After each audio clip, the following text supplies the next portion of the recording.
what doesn't kill you makes you stronger. So, I can barely even say that with a straight face. That's not how life works. I mean, sure, there are some who seem to have the innate ability to shake off whatever comes their way. But the reality is, for most of us, the exact opposite. Studies actually show that when we experience failure and mistakes, we're far more likely to internalize it in such a way that it negatively impacts how we view our own abilities as well as what we're willing to try in the future. That's far more likely than having a positive learning experience. Now, we do learn, just not the way we'd like to. We're like that little child who they're told over and over again, don't touch the stove. When no one's looking, curiosity is the best one. They sneak over. With one touch, they learn a lesson they'll never forget because they learned the hard way through pain. They'll never repeat that mistake again. I've been around tons of children who, whenever they walk past the stove, they go, hot, hot. Problem is, we're the exact same way. We try something big, and the mind immediately reminds us of the last time we tried something, and it didn't go well. Sometimes we even relive it emotionally. It's the mind just doing its job. It's protecting you.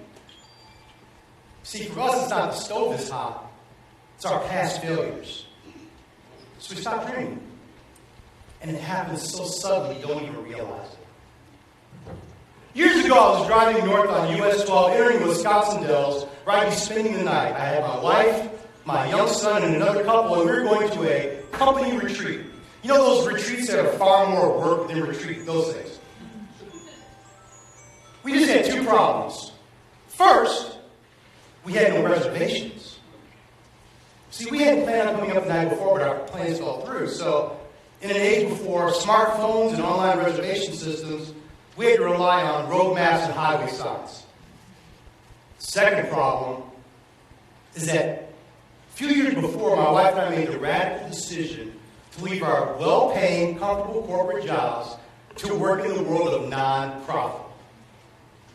Now, there's just one problem with nonprofit. It's nonprofit.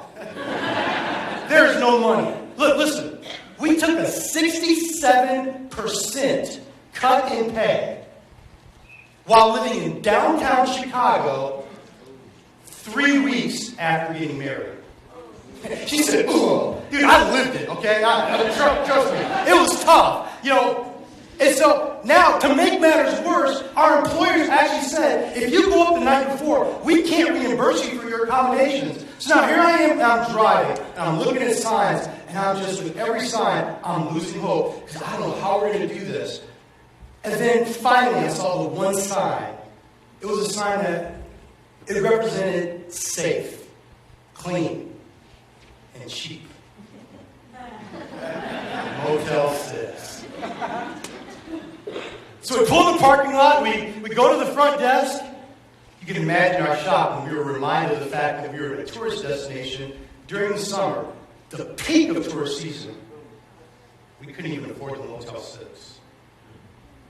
Well, while talking to some other employees, they told us, well, the head of housekeeping actually has her own motel. We called her, and she was willing to give us a room at a rate we could afford.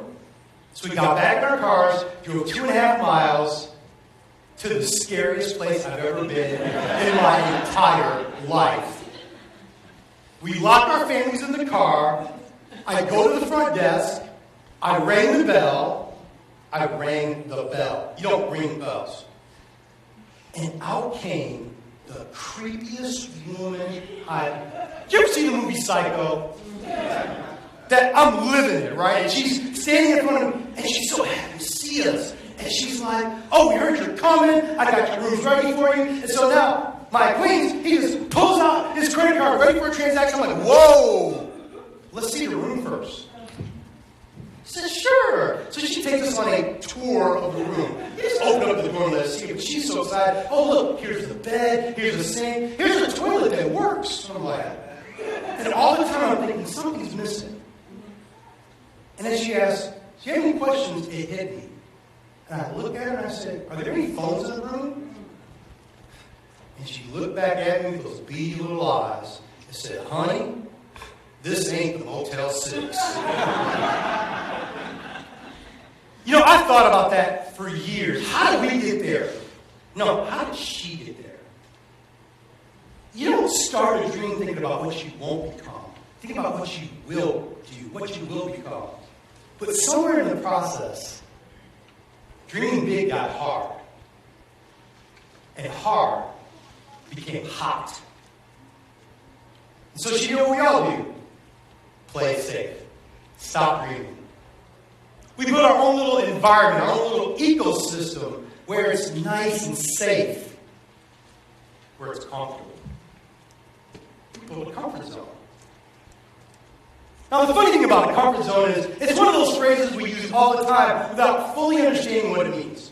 So, technically, a comfort zone is this space of equilibrium where your routines and habits are done in such a way that it reduces anxiety and stress. But you can describe it more. See, I've been thinking about comfort zones for years, and I realized we think of comfort zones in terms of circumstances, but there's really more. You see, comfort zones also have your emotions, because we often use our emotions as a gauge to what's right or wrong. It has our beliefs, because our beliefs will either inhibit or hinder what we think is possible. It has our habits, not just our behaviors, but those habits that are programmed into our subconscious, so that when we're not thinking, when we're on autopilot, we still keep going. And everyone you know is in your comfort zone. Every relationship. Now, truth of it is, comfort zones get a bad rap. We make them out to be the demon that guards the gap between where we are and where we want to be. And that's not true. We need comfort zones. They're a good thing. See, when you've gone through a major transition, you need a comfort zone to make it stick so you can exist in it. But the problem is, comfort zones become obsolete. They expire. We outgrow them. And the longer you've been in it, the harder it is to get out.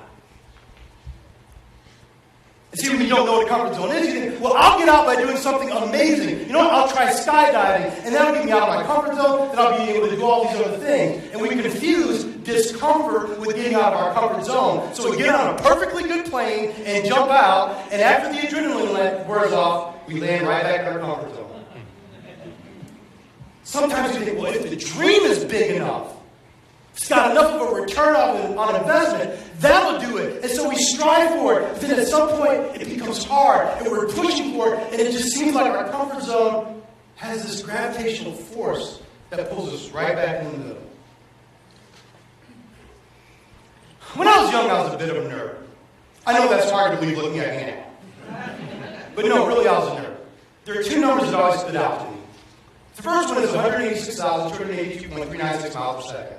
That is the speed of light in a vacuum. But I know you all know that, right? I mean, how are you going to travel through time if you don't know the speed of light, right? I'm the only person who thinks that way. I said I was a nerd. The other one is 25,020 miles per hour.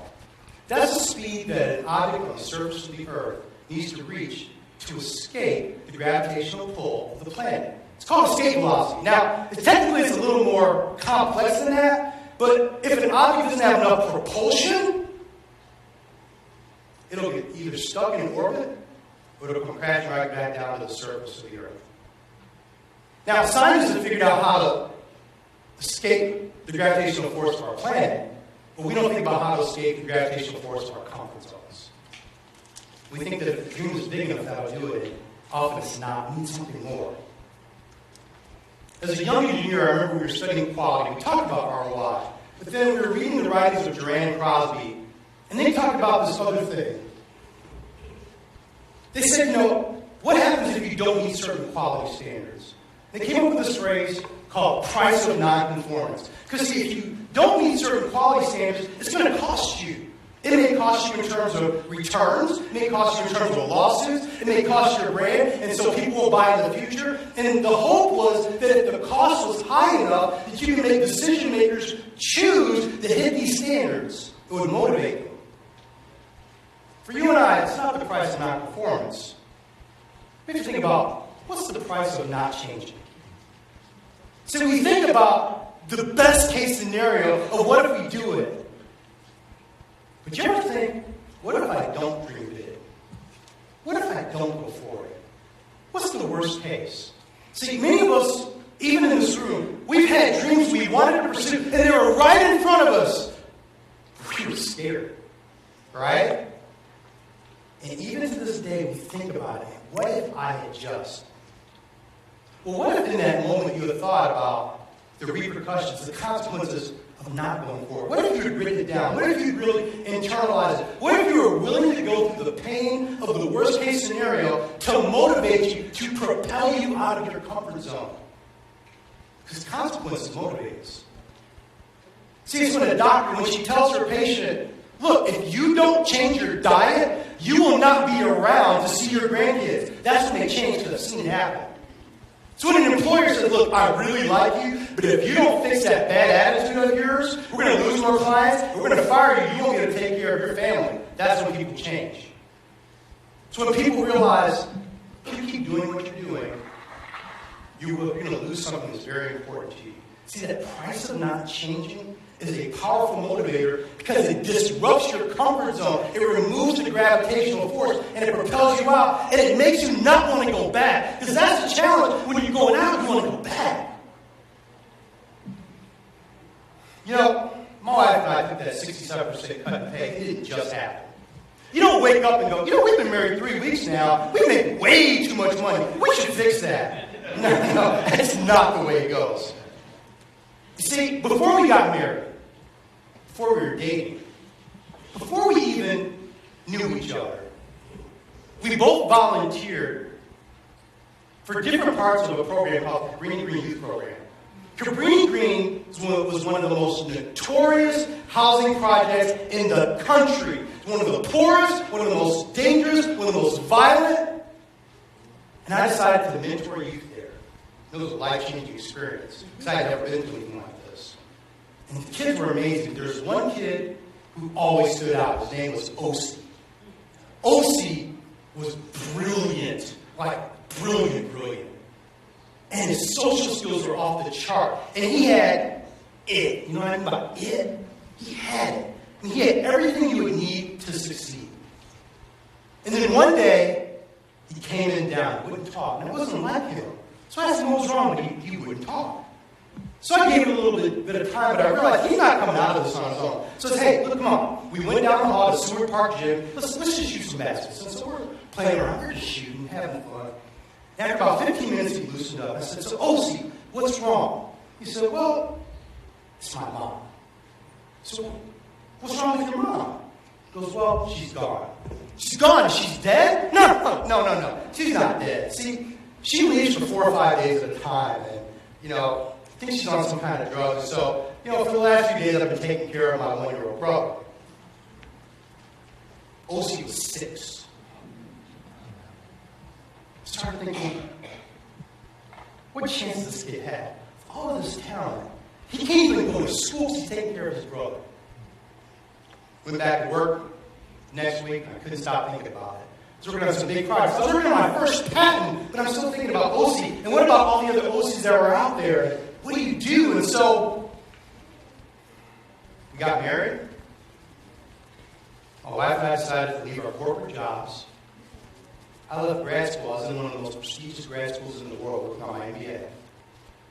Because we decided we wanted to trade income for impact. Because the Osi had disrupted my comfort zone. And the funny thing is, years later, I got both. Because I learned how to leave. If you learn how to escape your comfort zone, you'll never settle for less. Thank you.